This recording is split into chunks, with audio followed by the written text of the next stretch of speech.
Короче, омадем Яндекса гирифтем сумкаша, уже хамон настроек кардем, барои оне ки уже погода хунук шида рафтесай ва кори савуктар дар кор.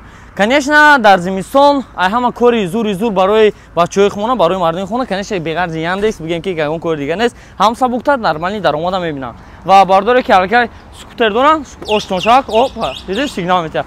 Оштон шава, масалан бас ин қадид боз бисёртар даромад мекунед. Ва касоне ки пешон кор мекунед, ина марҳамат, телефон, самокат дар кор мешавад, конечно, ҳеҷ чизи дигар дар кориш, ин алакай телефон дар кор мешавад. Ҳозир ма шумо нишон метиҳем ки вақте ки агар ки сумкаро ки гирифтем, телефон дар кор бошад, телефонро якҷо гирифтанатона як ба як, ҳозир ҳамаша мефаҳмем. Офиси Яндекс, чӣ хеле ки дидем, дар пеши метро ва далши мерем, ҳамахе вақте ки баъди офиси Яндекс алакай иҷода мешавад, чӣ мешавад, торговый центр Зелёный, ки дар байни ҳами офиси Яндексу метро, выходи метро ҷойгир, выходи 1-2 даиҷа, выходи 3-4 метро дар ин тарафа. Торговый центр Зелёныйда магазини мо ҷойгира, яъне ки магазини Реалфон. Ҳозир қадди шумо доред магазин медонем ва именно телефонҳое ки барои курьерро дар коранд, ҳамон телефонҳоро шумода нишон дода мебурам, нархош хати ҳамаша шиноса мекунам. Дар видео лайк монед, дар канал обуна шуда монед, рафтем. Курьер кор карда будам, ина чӣ хеле десем, манам курьери карда мегаштам 2 сол пеш. Ва ина худо хоҳад омадем расидем торговый центр Зелёный ва у тарафша выходи 3-4 метро Бутырский, иҷа бошад торговый центр Зелёный, дар ин торговый центр медроем ва дар ин торговый центр ки дур омадем, иним просто дохил шудем, шумо да вале видно мешавад уже ки магазини Реалфон. Магазини Реалфон, дар магазини мо ҳам телефон, ҳам билет, ҳам аксессуар, любой чизе ки шумо да именно дар корай, ҳамаша ҳамин магазин ёфтан то мумкин аст. Ва графики кори мо аз соати 10 саҳар то соати 10 бегара давом мекунад, ҳама рӯза без выходной. Ва ин чиқадр десен инҷа бошад чанд намуди аксессуарҳо ҳастанд, соат, наушник, аксессуар, колонка, телефон, чихол, боче автомонитор ва дигар чизо. Ва инҷа бошад магазини мо, ин хедри магазин медроем, инҷа графики задаги ай 10 то 10 ҳама рӯза открити еш диневна.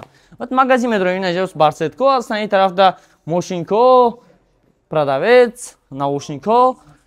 И бародар мо мошад хай телефон гирифта сабда, и тараф доша акай дигари мо мошад телефон тавсия десай. Телефонҳои ҷа ҳастанд, ҳама намуди телефонҳо ҳастанд, ёки телефонҳои Samsung сар мешаванд i05 то 55. iPhone-ҳо бошанд ҳамаш падзаказ мешаванд, барои ин худо нархошон мондагӣ нест. Барои чӣ? Барои ки тез нархошон иваз шуда меистанд. Ба ин худо нархошон намонем даҷа, ама сумка монам, уже ҳама фаҳмитим курьерро. Хоб, нигоҳ кунед, ана иҷа бошад телефонҳои буҷетни, ҳамаш бошад 7000 рубл сар мешавад. Note 50, Redmi A3, Redmi Note.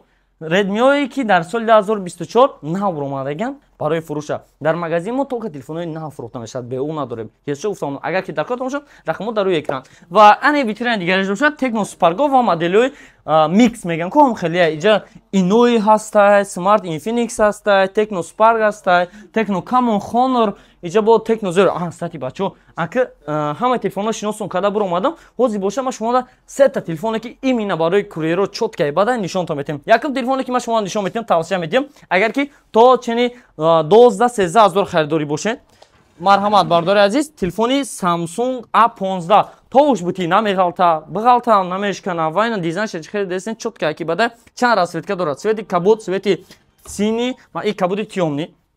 Сини, сафед ва зард. Кадом расветка, хои ҳамон расветка. Экран 90 ГГц кор мекунад, дар комплектш толка кабела ешо гуфтам онтон, барои ки Samsung дар комплектш блок намемонад. Блокш боша отдельно. Хай бо магазин гирифти, конечно, бо якам скидка кардан метиҳад. Ва ин телефонҳо ай поколени Samsung, лекин экранеш ки зура, ба ин худаш Samsung гуфтам. Агар ки тичени 15000 шумо телефон хар буден, телефон хар бошед, марҳамат, телефони Redmi Note 13, камераш 108 мегапиксел, дата камера ёрасон дорад 8 мегапиксел, дигараш 5 мегапиксел. Фронтальни камераш бошад 13 мегапиксел, экран бошад AMOLED 120 ГГц кор мекунад. Процессор, конечно, чӣ хеле гуфтам, Snapdragon яки игровой процессор дорад. Батарейкаш 5000 мачай, 20 зарядка, дар комплектш ҳам зарядник дорад, ҳам блок дорад. Телефонам чанд расветка дорад, свети сиёҳ шӯҷа алакай фурӯхтен, ҳам кабуд ҳаст, ҳам сабз аст ва сиёҳ. Сиёҳ шӯҷа алакай фурӯхтен, нархи 16990 рубл. Нархҳои ҳамаи телефонҳоро конечно дар Telegram канали Realfon Moskva фаҳмидатон мумкин аст. Telegram дар описание мешавад. Сеюм телефоне ки именно бардорӣ ки меги ҳам батареи зур бошад, ҳам экрани зур бошад, качество зур бошад, комплектш ҳама чӣ дошта бошад, конечно ма шумо тавсия метавонам телефони Tecno Neo 6. телефон обзорш дар канал ҳаста, метавонед ки свободно будроем бинед телефон чӣ хел ҳаст, чӣ хел нест, характериша мефаҳмед. Батарейкаи телефон 7000 мача, яъне ки зарядаш 2 рӯз мебара. То уж битиам намехалта, короче, дизайнш бошад, я наму дизайн кардага, технология инноватсиони нав буромадаган ку. Короче, просто дизайн нест, короче, хит кардина. Дизайнш необич не. Ман хе тез гап мезанам, медонам ки шумо да масакантар неудобно нишдесак. Агар ки нафаҳмида шуд, видеора чико кунед 05 да ёки повтор тамошо кунед. Шухи мекунам, саломат бошед. Хоб, дизайнш ҳам дидесен, камераош ҳам чотка ба 64 мегапиксел камера дорад, и бошад спичка. Ранги дизайн iPhone кадаги аша, лекин спичка.